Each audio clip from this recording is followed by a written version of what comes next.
Hey, good day everybody. My name is Jeff and I'm the audio video director here at St. Mark's Lutheran Church in Washington, Illinois. I want to welcome you to our training video today. So today we're going to take a look at how to run the slides and the video content that we use as part of our Sunday services. This is actually a really important step in our services. What we show on the screens tends to dictate the flow of our service. But it's also a very simple process. So the good news is if you watch this brief video, you will know everything you need to know for Sunday morning. If this is your first time running slides or you haven't done it in a while, please watch the whole video in its entirety. If you're coming back though for a refresher, check down below in the description field and you'll find links to each of the specific topics we need. So with that in mind, thanks again for attending and let's get to it. Okay, so when you come in to run slides on Sunday morning, you're going to go up to our sound booth on the second floor and you'll be running those on our iMac computer up in the booth. The software that we use is called ProPresenter version 7. Now, if you're used to Microsoft PowerPoint from school or work, you're going to find that this is kind of similar, but it's also different. Also, we switched to version 7 of ProPresenter in October of 2021. If you ran slides prior to that, you're also going to see some differences, but again, this video will take care of everything you need to know. Now, when you get up to the booth, ProPresenter is already going to be running. All of the slides and videos that you'll need will be loaded up. And they'll be loaded in the order that you'll need them or use them, so you won't have to do a lot of skipping or jumping about from slide to slide throughout the presentation. What you'll find is when you look up at the projection screen in the sanctuary, we're running an announcement loop to start, and that's just a timed sequence of announcement slides that goes and loops back to the beginning when it's done. You don't need to do anything with that, and that will just continue to run until we basically come up to the time of service. The other thing that you're going to find up in the booth is a marked up copy of the bulletin for that Sunday service. So what you'll note is you've got a lot of different highlights on here, and we do that to try and help you understand things that you'll need to know as a sound or a slide operator, maybe things that are different from prior services. You'll be met by myself or Ian or one of the other leads that will kind of take you through the bulletin and answer any questions that you've got. Now, in order for you to have time to take a look through the bulletin, again, get your hands on the equipment and gear and get familiar with things, you want to plan to be there about 20 minutes early. And that will give you time to answer any last questions and get comfortable before we actually start the service. So with that in mind, let's go ahead and get into the training itself, and we'll talk about how to actually project a slide to start out. Okay, so actually displaying a slide is actually a very simple process. So if we take a look at the ProPresenter screen, you'll see the middle area of the screen is really where we're showing all of our slide content. And actually displaying a slide on the projector is as simple as clicking it with the mouse. And when you do that, you'll see it show up in the sanctuary projector. You also see it over in this area of the ProPresenter screen on the right-hand side. So that little display shows whatever is going out to the projector. So you can also see it there and see what's actually going out. The other thing that you can do to advance slides when it's time to go to the next one, usually in a sequence through the service, is the arrow keys on the keyboard are a very easy way to do this. You don't have to line up the mouse with the next slide you want, and you really just use the left and the right arrow keys to advance either forward or backward in the presentation. And again, for me, that's the best way to do it if you're just going through slides sequentially as part of a service. Very easy to do it that way. That's really it for showing a slide. Now, we're going to take a brief break here, and we're going to come back and describe how to show a video on the projector as well. Okay, so now if we take a look at how to display a video on the projector. So the videos are shown, if we take a look again at the ProPresenter screen, the videos are shown at the very bottom of the screen. And once again, those will all be loaded in the order that you're going to use those left to right. To start up a video, it's very simple. Again, you just go to it with the mouse and you click it with the mouse, it will start up. Now again, if we look at the ProPresenter screen, we'll see in that little display area over on the right-hand side, we will actually see the video displaying. What's useful with that is if we look at that display control for a bit, we'll see there's also a pause button, so we can pause it and control how it runs. The other very useful thing there, though, is a counter and a timer. So when you start a video, one of the things you need to think about is, hey, when this is done, I have to go to the next slide. So when is it going to be done exactly? Use that countdown timer to basically tell you how much time you've got left. So some videos may be 5 minutes. Basically for 4.5 minutes, you don't have to worry about it at all. When you start to see that timer get down to 20, 30 seconds, whatever, you can start to pay close attention again and get ready to go to your next slide after the video is done. When the video is finished, it will just stop playing. And all you'll have to do then to get back into the slides is go back up with the mouse and click on the slide that you want to have show up next. It's that simple. But the video doesn't loop or repeat or anything like that, so there's no urgency to get to that right at the moment that it's done. That's as simple as it is. So fairly straightforward in terms of running both slides and video. So what we're going to talk about now is just a small handful of really critical and important points or things to keep in mind as you're doing this. So stay tuned. All right, so the first point that I want to make is that timing is everything. Timing is the single most important thing. Running slides is very simple, but you've got to get the timing exactly right. If you think about the slides that we show, they oftentimes contain lyrics to a song or a responsive reading or a reading like the Lord's Prayer or the Apostles' Creed that people need to keep up with the pastor. When our timing is perfect and the words are on the screen when somebody needs to read them or sing them, it works great and it makes for a really strong worship experience.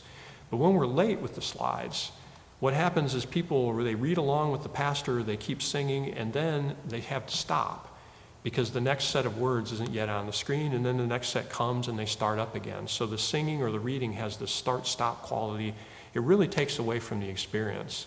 There's things like a Lord's Prayer that are all on one slide. You need to get there at the beginning, and then the rest of it takes care of itself. But there's other things like the Apostles' Creed or the lyrics to a song that are going to be spread out over multiple slides, and you need to make sure that your timing on each of those slides is right on. So when somebody needs those words to say them, they're right there. So let's talk about this a little bit. The classic mistake that people make is they try to guess the timing and get the slide there exactly when it's needed, and it almost never works.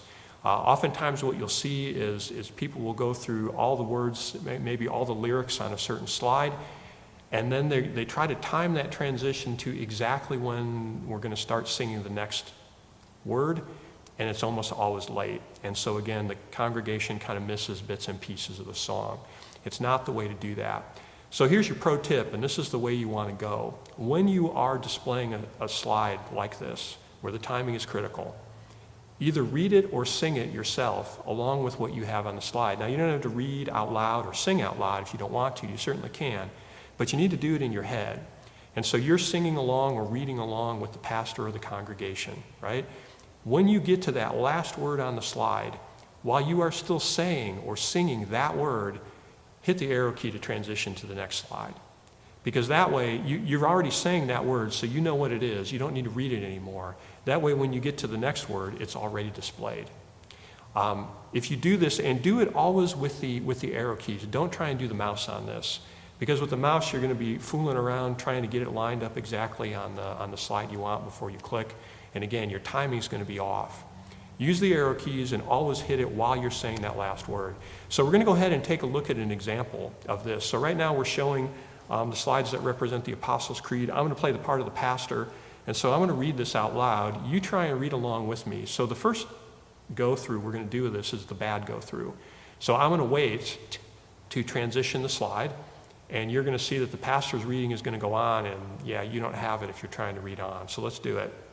He was born of the Virgin Mary, suffered under Pontius Pilate, was crucified, died, and was buried. He descended to the dead. On the third day he rose again. He ascended into heaven. He's seated at the right hand of the Father. Okay, so as you can see, we were kind of late on that. So if you were trying to read along with me, you basically didn't get it all. And so in the middle of the Apostles' Creed, you'd stop. Very annoying also if it's a song and you're really trying to sing along and the song is awesome and you just don't have all the words. Now, let's take another look at that and do it this time properly, where we transition exactly when that last word is said. He was born of the Virgin Mary, suffered under Pontius Pilate, was crucified, died, and was buried. He descended to the dead. On the third day he rose again. He ascended into heaven. He's seated at the right hand of the Father. So I think you can see the difference. In that second set, the timing was spot on. It's very easy to read along and get the meaning of the Apostles' Creed. In the first example, it wasn't. So keep that in mind. Timing is your most important thing. But again, if you always transition on that last word on the slide, you will have it made. And 99% of the time, you're going to be spot on. All right, next topic. Okay, next topic. The clear all button is your best friend. So the way that ProPresenter 7 is set up, I said it was a little different than PowerPoint. You can actually get into states where you're transitioning from one slide to another or from one slide to a video, and part of the old slide remains on the screen. This is pretty rare. And our setup tries to eliminate this possibility, but it could happen. And so you're looking at the projector screen and it basically looks like a bunch of junk. You've got a mix of two slides or a video playing in the background with slide text on the top of it and you don't know what to do. If we take a look again at the right-hand side of the screen by where we've got that little monitor that we can watch our videos or see our slides, we see this big strip that says Clear All. If we click that, that will immediately blank out the screen, meaning it will turn it black. So all of the content of the screen will be removed, and then you can go ahead and re-click that video or that slide that you wanted, and this time it will show up perfectly. So keep this in mind. Again, this is kind of a rare problem, but it can happen.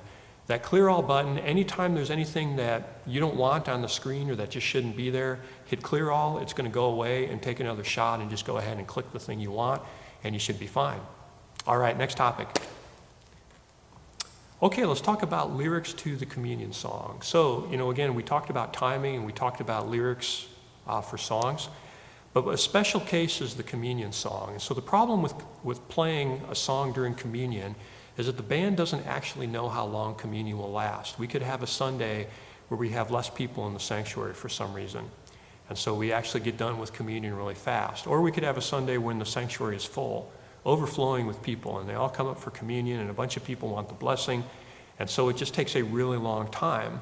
So the band needs to be able to play through the entire communion process. So they start out with a set of lyric slides for their song and intend to play those, but as they are playing through that song, our worship leader may decide, we need to go back and repeat a chorus again, or we need to go back to the bridge and repeat that again, or hey, this verse, instead of just doing it once, let's do it twice, or maybe we do it 4 times to kind of fill it out so that the music continues for that song through the entire period of people coming up to take communion.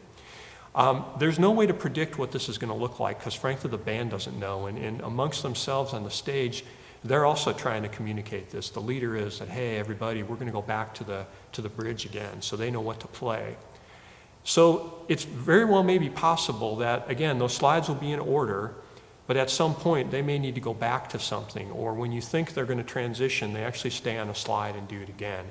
During the communion song, you'll just have to pay extra special attention, and you'll probably get it wrong because you don't know what they're going to do, and they don't necessarily know what they're going to do either. But if it looks like they're playing something that's not your slide, figure out where they're at and just click over to there and go over to that slide, and that's the best way to get through it. Again, they take them in order, but there may be some pausing on a given slide, or there may be some going back. So just stay tuned for that, or keep your eyes open for that. All right, let's talk about the end. So we've come through the entire service. The band is playing the closing song, or the choir is singing that closing hymn. We go to the dismissal, and then we come in and we do the postlude, the musical postlude. When the postlude comes up, we go to the slide that I call the flower credit slide. Here's a look at it here. It's a picture of the church, and it tells you basically who did the flowers for that day, and that essentially is your last slide. Now, there may be slides that come on after that, and again, just like the announcement loop at the beginning, there may be a timed loop set up at the end that shows kind of a series of slides. That's okay, just let it go. At the point where you click onto the flower credit slide, you're basically done with slides for that service. So again, great job, and thanks for doing that. All right, we'll come back in a second here and wrap up. All right, well, that's it. So thanks, everybody, for your attention. If you made it this far, you now know everything you need to know to run slides or video. If you have any questions, don't hesitate to ask, and don't be nervous about running slides. You'll do a great job, and just learn from it and have fun with it. So anyway, thanks again. Thanks for your service, and have a great day.